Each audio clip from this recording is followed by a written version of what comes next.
En el nombre del Padre, del Hijo y del Espíritu Santo. El 18 de junio de 1959, el cardenal Tardini, secretario de Estado de Juan XXIII, envió una carta a toda la jerarquía católica, a todos los que habían sido convocados por derecho a participar en el Concilio Vaticano II. Entre los convocados había cardenales, patriarcas, arzobispos, abades, vicarios, prefectos apostólicos, y también envió esa carta a los superiores generales de las órdenes religiosas y de las congregaciones, a los dicasterios de la Curia Romana y a las facultades de teología de las universidades católicas. En total fueron 2.700 personas y 62 instituciones las que recibieron esta carta. El objetivo era recibir de todos ellos aquellos temas, materias y argumentos que por su solicitud pastoral y el celo de las almas pudieran ser discutidos en el cercano concilio. En definitiva, el cardenal Tardini quería tener una imagen general de cuáles eran los temas más importantes y urgentes, cuáles eran las principales preocupaciones y peligros que amenazaban la vida de la Iglesia en aquel momento, y quería conocerlos directamente de aquellos llamados a defender la fe. Su llamamiento tuvo éxito, y fueron cerca de 3.000 cartas las que recibió como respuesta. De 2.594 futuros padres conciliares, contestaron 1.988, es decir, un 77%. ¿Qué temas preocupaban a los padres conciliares en 1960? La mayoría pedían una condena de los males modernos, de dentro y de fuera de la Iglesia, sobre todo del comunismo, y también pedían nuevas definiciones doctrinales, en concreto referidas a la Santísima Virgen María. En las cartas del episcopado británico, por ejemplo, está presente la denuncia de los males de la sociedad contemporánea. Entre los obispos franceses, considerados de los más progresistas, muchos pedían la condena del marxismo y del comunismo, y una minoría consistente pedía la definición del dogma de la mediación de María. Los obispos italianos, los más numerosos, habrían querido que el concilio proclamase el dogma de la mediación universal de la Santísima Virgen María, y también el de la realeza de Cristo, para oponerlo al laicismo imperante, y otros pedían la condena de los errores doctrinales, como el comunismo, el existencialismo ateo, el relativismo moral, el materialismo y el modernismo. A la luz de la encuesta, podemos comprobar que el diagnóstico de la jerarquía eclesial era muy claro y casi unánime. El Concilio Vaticano II debía condenar los errores doctrinales, condenar el comunismo y definir el dogma de la mediación de la Virgen María. ¿Qué pasó en el Concilio Vaticano II para que ninguna de estas cosas sucediera?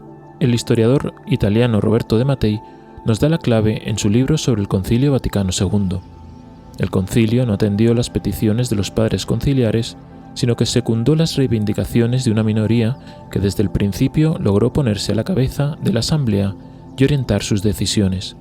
Concretamente, respecto a la definición del dogma de la mediación de María, afirma que en aquel momento ningún teólogo católico dudaba del hecho de que María ejerciese una influencia en cierto modo inmediata y actual en la aplicación de la redención, o sea, en la distribución de todas las gracias a todos los hombres.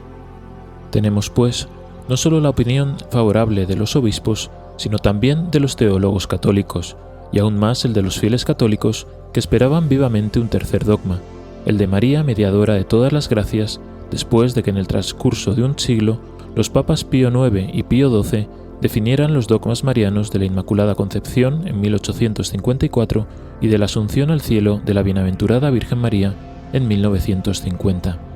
Sin embargo, en el concilio emergieron dos tendencias. La primera, llamada cristotípica o maximalista, destacaba la íntima conjunción de Cristo y de su Madre en la única acción de salvación. De esta unión se derivaban la corredención y la mediación de la Virgen por el privilegio de su maternidad divina.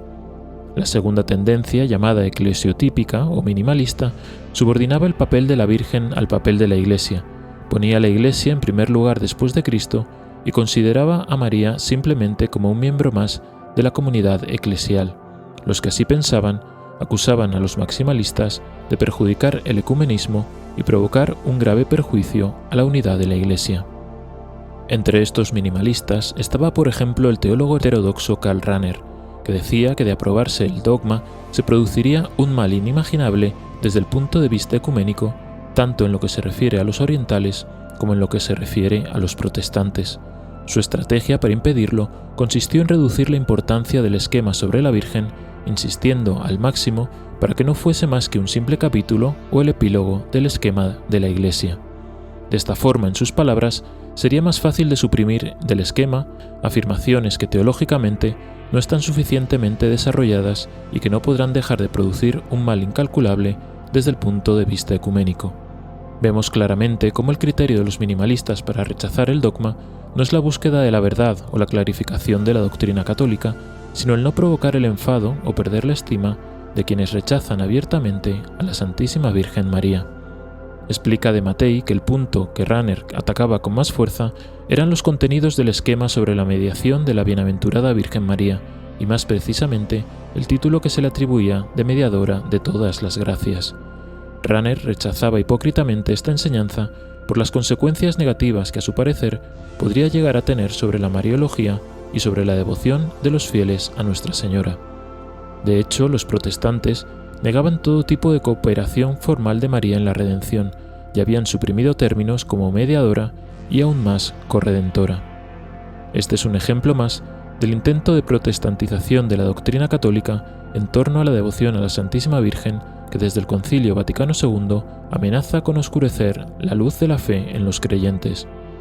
Así, el 30 de septiembre de 1963, día de la apertura del debate en el concilio, los minimalistas solicitaron por medio del cardenal Frings que se integrase en el esquema sobre la Iglesia todo lo que se refería a la Bienaventurada Virgen María, a fin de facilitar el diálogo ecuménico con los hermanos separados.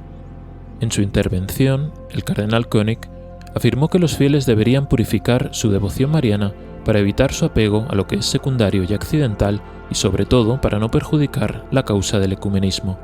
Además, pretendían relativizar el papel de la Virgen, considerándola no en relación a su divino Hijo, sino con los fieles comunes de la Iglesia, convirtiéndola no en un modelo de la Iglesia, sino en figura, y por lo tanto inferior a ella.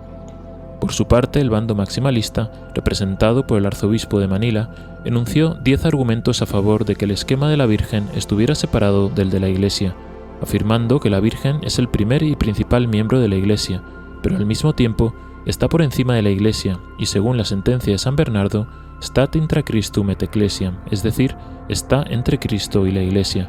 Argumentaba que de no hacerlo así, sería una señal para los fieles de una reducción de la devoción mariana.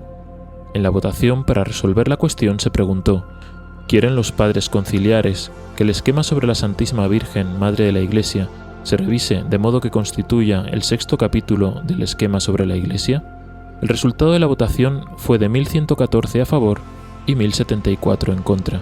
En una asamblea dividida, los minimalistas lograron así imponer su criterio por solo 40 votos, siendo un ejemplo claro que la verdad no se define por mayorías humanas, y de que la democracia es una herramienta del malo para difundir el error y crear división. Esta misma división se hizo patente durante las discusiones sobre el esquema. Entre los padres conciliares antimarianos, el cardenal Döpfner exigió la supresión de la expresión María mediadora, equívoco y peligroso, porque el único mediador es Cristo. El obispo de Cuernavaca se pronunció contra el título de Madre de la Iglesia por ser extraño a la tradición oriental y de uso tan reciente que no podía pasar a formar parte de una constitución dogmática. Por su parte, el cardenal Leger destacó la necesidad de una renovación o reforma del culto a la Virgen y de su doctrina, evitando recurrir al uso exagerado de superlativos, porque en su opinión es una ilusión pensar que la hipérbole ayuda a los fieles de nuestros días a rezar mejor a María y a comprender mejor su dignidad. Por parte de los padres marianos, el cardenal Ruffini dijo que el esquema velaba la cooperación de María en la obra de la redención y que, como se limitaba a afirmar sin mayores explicaciones que mediadora era un título reservado a la Virgen, se hacía indispensable ilustrar el significado de este título para que los no católicos pudiesen comprender que su utilización no suponía disminución alguna de la dignidad de Cristo, cuya mediación es la única necesaria, de modo absoluto. ¿Qué ocurrió finalmente? Se aprobó una solución intermedia, un compromiso, que podía ser aceptado por ambos bandos, por la izquierda y la derecha, por progresistas y conservadores, por minimalistas y maximalistas, por los fríos y los calientes. El término mediadora resultaba consagrado junto a los de abogada y auxiliadora, aunque usado de un modo absolutamente secundario, como está recogido en el capítulo 8, epígrafe 3 de la Constitución Dogmática Lumen Gentium. La Santísima Virgen es invocada en la Iglesia con los títulos de abogada, auxiliadora, socorro, mediadora, lo cual, sin embargo, ha de entenderse de tal manera que no reste ni añada a la dignidad y eficacia de Cristo, único mediador. Un texto reductor en el que fueron eliminadas las expresiones de todas las gracias, que le da un sentido al adjetivo mediadora, y en el que faltaba también toda referencia a la participación activa de la Virgen en la redención de la humanidad. Si bien la mediación de la Virgen no era completamente ignorada, tampoco fue solemnemente proclamada, como pedía una mayoría de obispos en las encuestas previas al concilio, secundados por las enseñanzas de los teólogos y la fe de los fieles católicos. En esto vemos que las soluciones intermedias que buscan compromisos humanos para contentar a todos tampoco sirven para buscar la verdad y definir la doctrina, ya que en palabras divinas estas soluciones tibias provocan el vómito de Dios, Apocalipsis 3:16. Esta división en bandos políticos o ideológicos tampoco es querida por Dios, que nos da un criterio claro para discernir. Quien no está conmigo está contra mí, quien no amontona conmigo desparrama. Mateo 12:30. El problema de la tibieza es que abre una grieta al error por el que el humo de Satanás fácilmente puede colarse, crear un clima de confusión y tinieblas que es aprovechado por los falsos pastores, infiltrados, impíos y lascivos, en palabras de Judas 1:4, que introducen furtivamente herejías perniciosas, 2 Pedro 2:1, para llevar a la desviación de la fe y a la perdición eterna a las almas fieles. Con esta introducción sobre el Concilio Vaticano II, queremos aportar luz sobre quiénes se oponen y por qué a que se reconozca la participación de la Santísima Virgen María en la redención de Cristo y en sus méritos. Poniendo esta luz sobre el documento Mater Populi Fidelis, presentado por el cardenal Víctor Manuel Fernández, prefecto del Dicasterio para la Doctrina de la Fe, se pueden ver con más claridad los argumentos, prejuicios y errores que contiene y que son los mismos de los minimalistas antimarianos del Concilio Vaticano II. Concretamente, queremos destacar 3 aspectos del documento que deberían poner a los fieles en alerta. El primero es el propio título del documento, Mater Populi Fidelis, que ya nos sitúa en una perspectiva que nos debe hacer sospechar.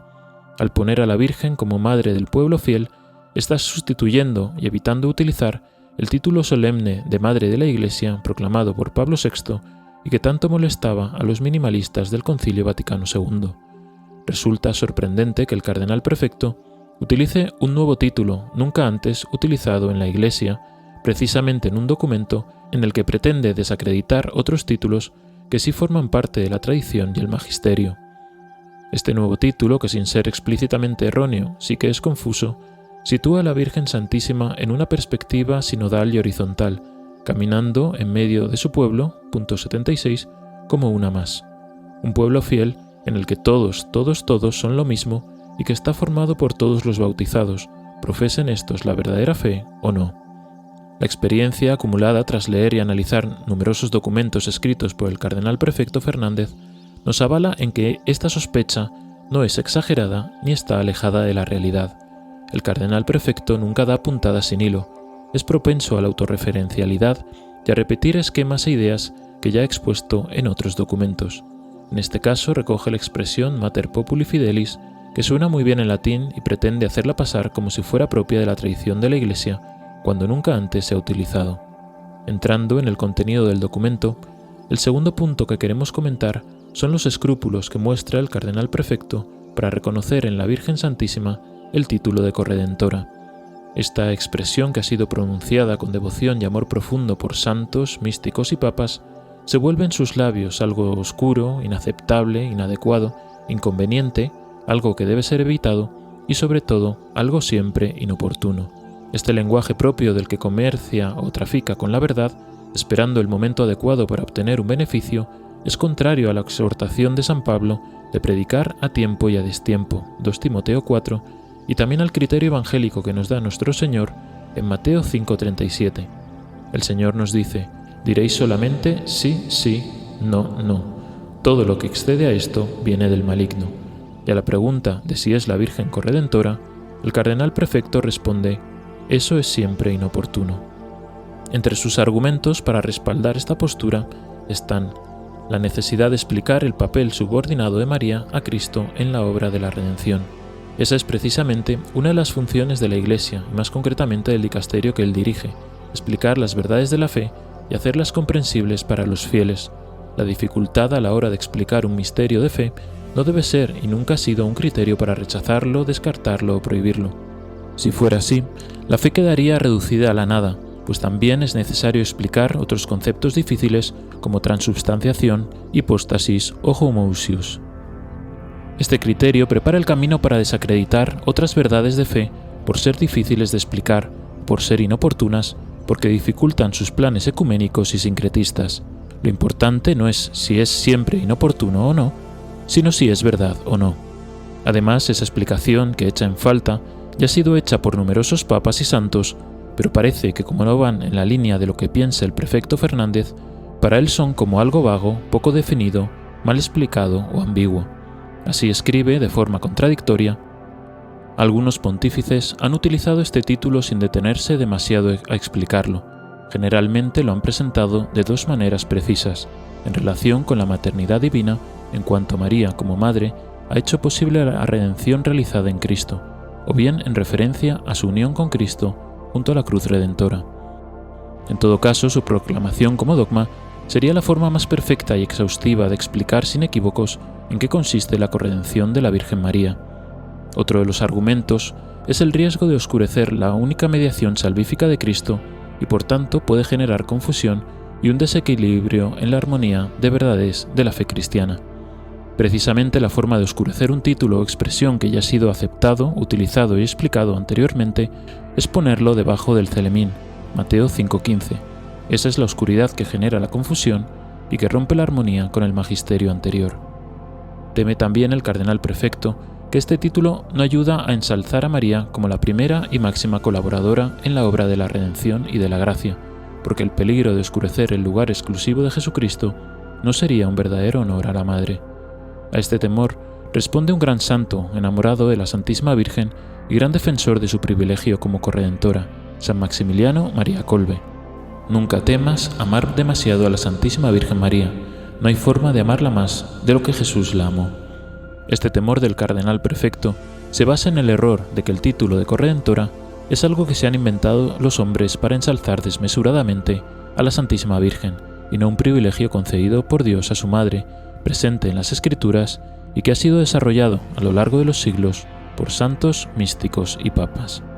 Tampoco es un título que la Virgen se ha dado a sí misma, cuando citando al que le nombró prefecto, dice que María jamás quiso para sí tomar algo de su Hijo, jamás se presentó como corredentora, no, discípula. La obra redentora ha sido perfecta y no necesita añadido alguno. Por ello Nuestra Señora no quiso quitarle ningún título a Jesús, no pidió para sí misma ser cuasi redentora o una corredentora, no. Otro error presente en el documento es que quien ha sido redimido no puede redimir, y lo expresa con estas palabras: el dogma de la Inmaculada Concepción destaca la primacía y unicidad de Cristo en la redención, porque también la primera redimida es redimida por Cristo y transformada por el Espíritu, antes de cualquier posibilidad de una acción propia. Desde esta especial condición de primera redimida por Cristo, de primera transformada por el Espíritu Santo, es como María puede cooperar más intensa y profundamente con Cristo y con el Espíritu, convirtiéndose en prototipo, modelo y ejemplo de lo que Dios quiere realizar en cada persona redimida. El error está en tratar de equiparar la redención de la Virgen, si se puede llamar así, porque la Virgen al no tener pecado no necesitaba ser redimida, con nuestra redención. Nuestra redención es para liberarnos del pecado y se produce en el Calvario con la muerte y resurrección de Cristo, y nuestra transformación por el Espíritu Santo se produce en Pentecostés, renovándose en cada fiel en los sacramentos del bautismo y la confirmación. En cambio, en el caso de la Santísima Virgen, su redención, término impreciso, es en realidad su preservación del pecado original y se produce en su concepción inmaculada. En ella, la acción del Espíritu Santo se produce en la encarnación, en palabras del ángel en Lucas 1:35. El Espíritu Santo vendrá sobre ti y la virtud del Altísimo te cubrirá. Por eso el santo ser que nacerá será llamado Hijo de Dios. Esto se produce después de una acción propia de la Virgen, su sí a la voluntad de Dios, y desde el momento de la encarnación, el Espíritu Santo ya actúa y se transmite por medio de ella, antes incluso del nacimiento de Jesús. Así lo leemos en Lucas 1:41. Y sucedió cuando Isabel oyó el saludo de María, que el niño dio saltos en su seno, e Isabel quedó llena del Espíritu Santo. En ese momento, enseña la Iglesia, San Juan Bautista quedó liberado del pecado original.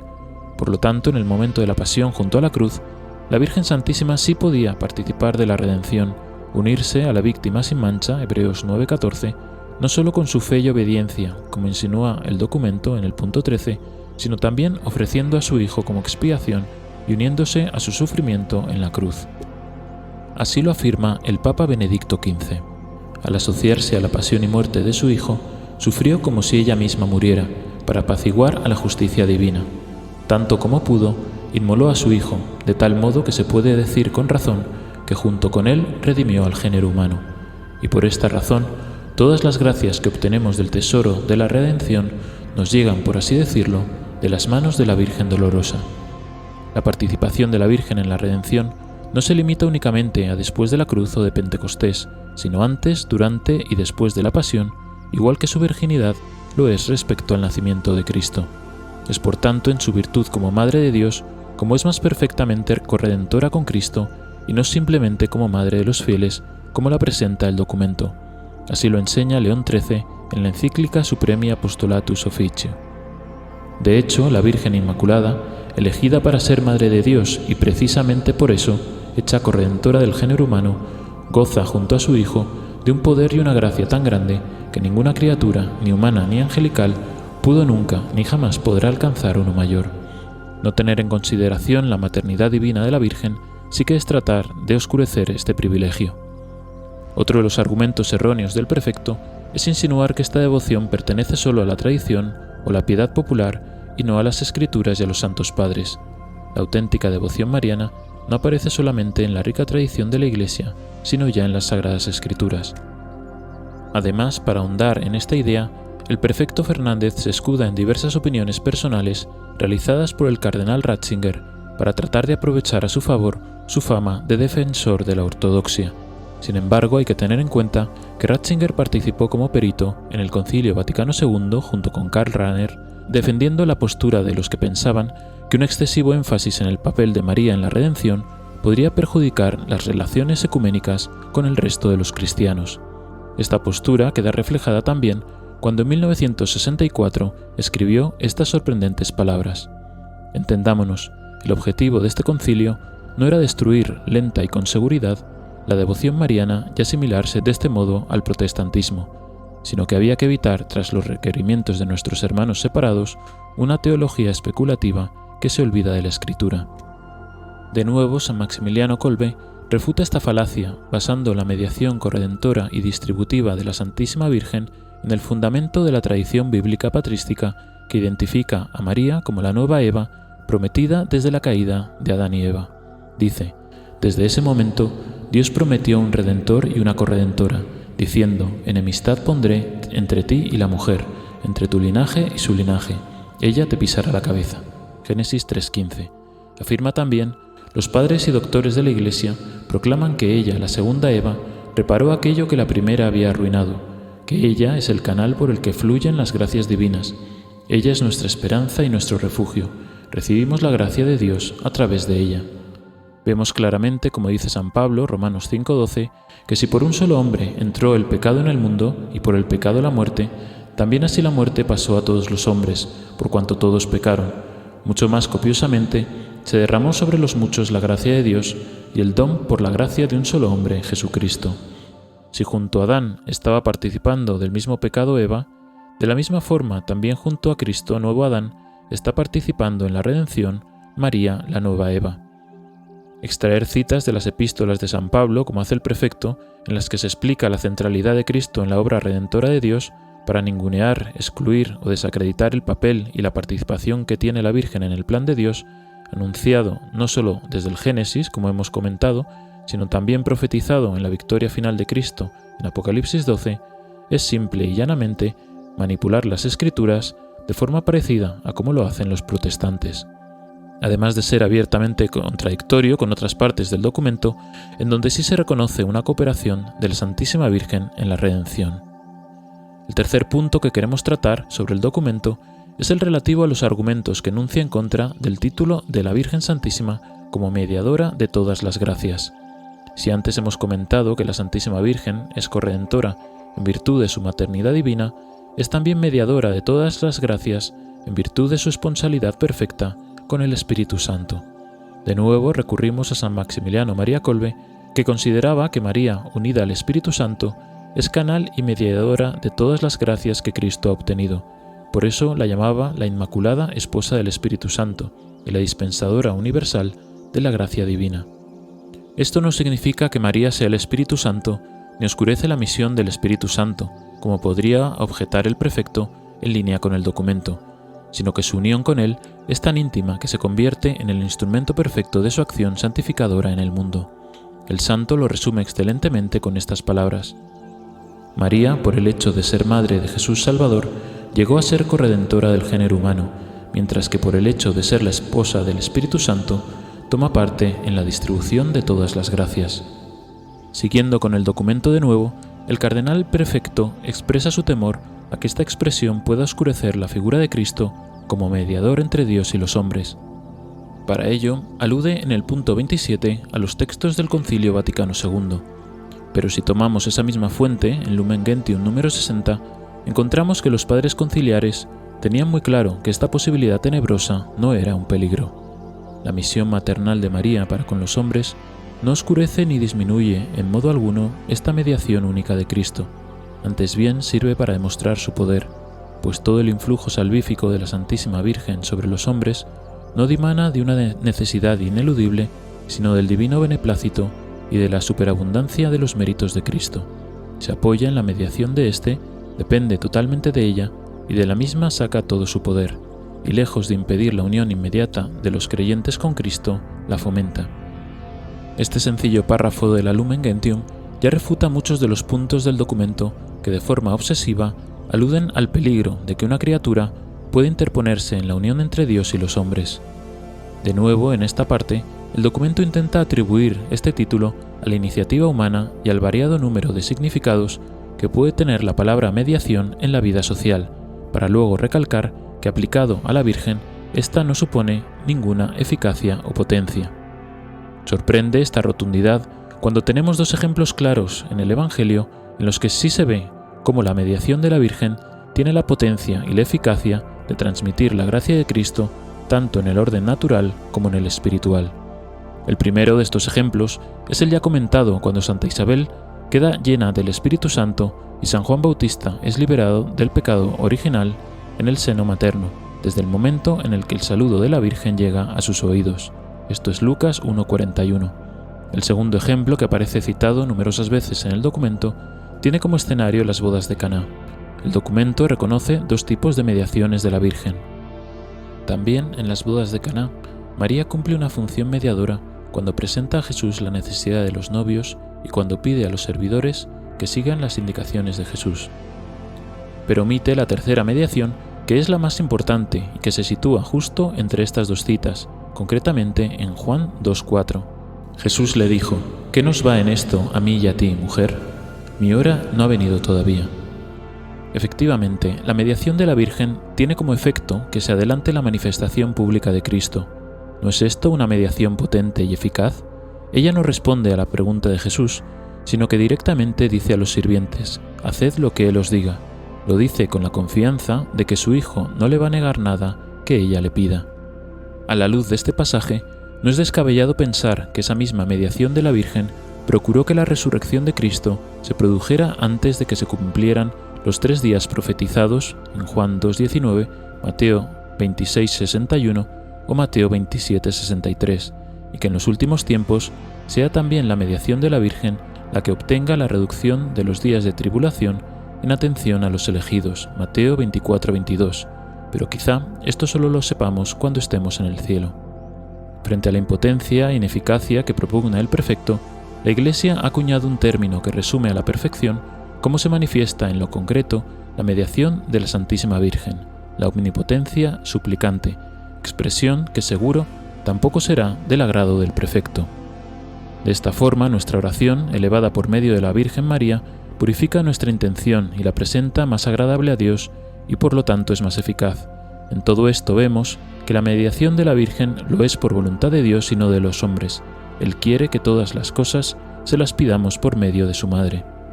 El documento dedica un gran número de apartados a tratar el tema de la maternidad de María, pero lo presenta en contraposición a su privilegio de mediadora, como si fueran incompatibles o como si una negara a la otra, reduciendo su acción a solo dos conceptos: intercesión y cercanía materna.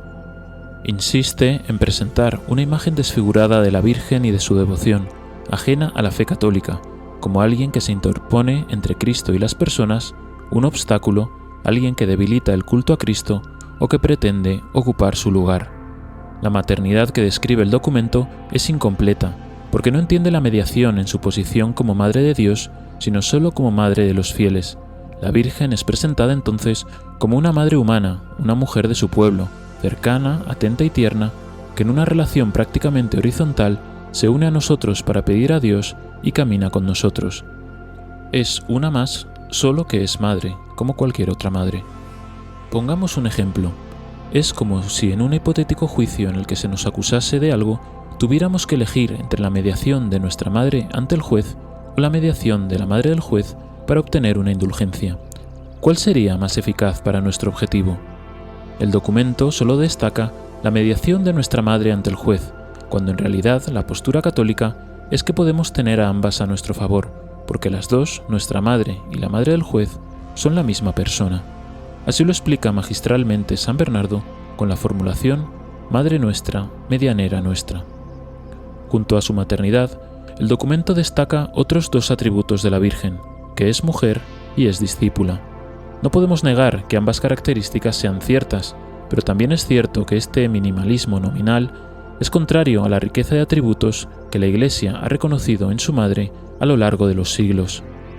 En el Ave María proclamamos junto a Santa Isabel que ella es bendita entre todas las mujeres, Lucas 1,42, pero si solo tenemos en cuenta que es mujer, madre y discípula, no podríamos diferenciarla de cualquier otra madre que sea creyente.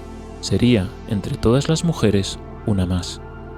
De la misma forma, las letanías lauretanas son un rosario de alabanzas a nuestra Madre, que encienden nuestro fervor y nos mueven al agradecimiento a Dios por regalarnos su tesoro más preciado, que contraste con las descripciones demasiado humanas que ofrece el documento.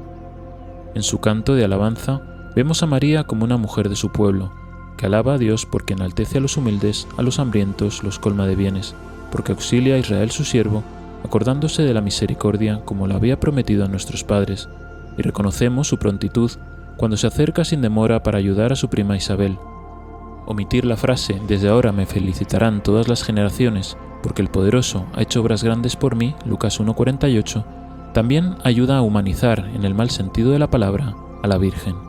Es importante señalar que esta visión reduccionista de la Virgen no es algo casual o inocente, sino que es algo intencionadamente promovido en los últimos años en el contexto sinodal que busca convertir a la Santísima Virgen en una mujer normal y corriente, de su pueblo, una más como tú y como yo, despojándola de todos los privilegios con los que Dios ha querido adornarla, incluido su papel como mediadora.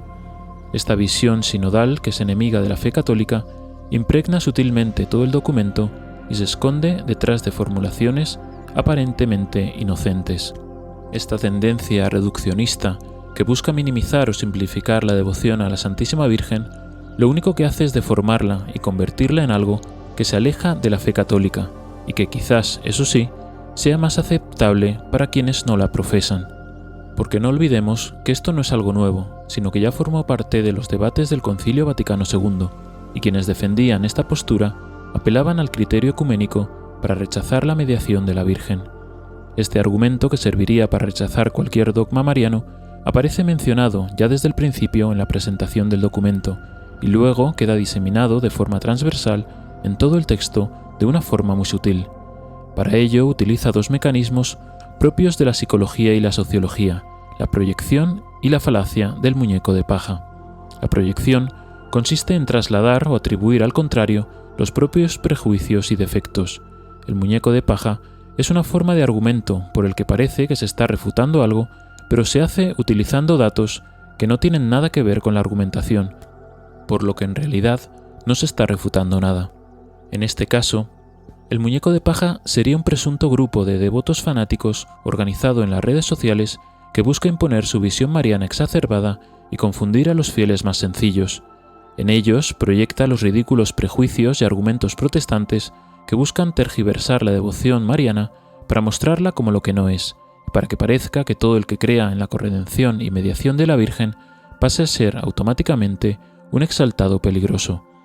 De esta forma se acusa veladamente a estos sujetos radicales imaginarios de querer promover ideas como que la Virgen quiere ocupar el lugar de Dios, que quiere igualarse a Jesucristo, que si la miramos a ella demasiado nos vamos a distraer de Cristo, que Dios es insuficiente y la necesita para salvarnos, que ella se apropia de las gracias de Cristo, que distribuye energías espirituales, que nos quiere separar de nuestra relación personal con Jesucristo, que quiere redimirse a sí misma, que tiene un depósito propio de gracias separado de Dios que brota de su propio corazón, que es un pararrayos ante la justicia de Dios y una alternativa a su misericordia, y muchas otras ideas peligrosísimas que en realidad son prejuicios protestantes que ningún verdadero católico devoto de la Virgen cree y que sin embargo el prefecto ve necesario combatir. La forma que tendrían estos fundamentalistas de promover esta idolatría a María sería exagerar sus virtudes, creando imaginarios fantásticos, utilizando simbolismos, alegorías, hipérboles, exageraciones, recursos poéticos, difundiendo leyendas que causen asombro en los fieles y despierte en ellos un amor desmedido y sobredimensionado por una simple criatura que es igual que nosotros. La solución entonces sería la misma que los minimalistas del Concilio Vaticano II, purificar las devociones marianas y reducirlas a su mínima expresión en aras de la sencillez y para hacerla más aceptable a los protestantes. Quitando todas sus virtudes, privilegios, atributos y toda sobrenaturalidad, es decir, todo con lo que Dios la ha adornado, la Virgen se queda únicamente como mujer, madre y discípula, una figura no solo ecuménica, sino también sincrética.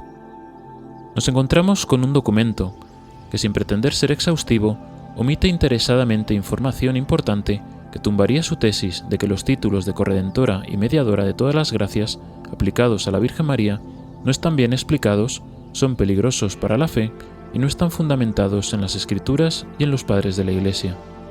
Que no se incluya ninguna referencia a todos los santos y místicos que han explicado esta participación y mediación de forma sublime, como San Alfonso María de Ligorio, San Luis María Griñón de Montfort o San Bernardo, no puede ser considerado en ningún caso un desliz, sino una omisión interesada, porque en el texto sí aparecen otras citas y comentarios de los padres de la Iglesia y de los santos sobre la Santísima Virgen, pero que no se contraponen ni niegan estos títulos.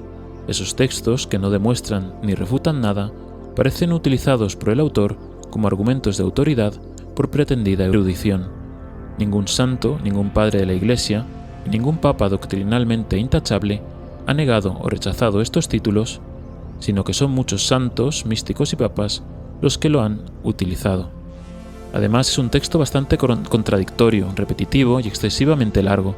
Aprovecha para introducir temas que no tienen nada que ver y refritos de otros documentos anteriores, pero que sirven a su agenda pretendiendo convertir en verdad lo que es un error repetido muchas veces. Si el miedo del cardenal prefecto es que no se entiendan bien estos títulos, hubiera sido más útil y acorde a su función dedicar esas 13.000 palabras a clarificar el sentido católico y verdadero en vez de crear división y confusión. Eso es lo que esperaríamos del dicasterio para la doctrina de la fe, centrar sus esfuerzos en aclarar lo que es confuso y no rechazar lo que su prefecto no entiende o no acepta de la fe. A la vista de las numerosas reacciones en contra de este documento, que han surgido espontáneamente en los fieles y en parte del clero, creemos que el Señor está actuando para desbaratar los planes de quienes querían enterrar definitivamente la posibilidad de la definición del quinto dogma mariano.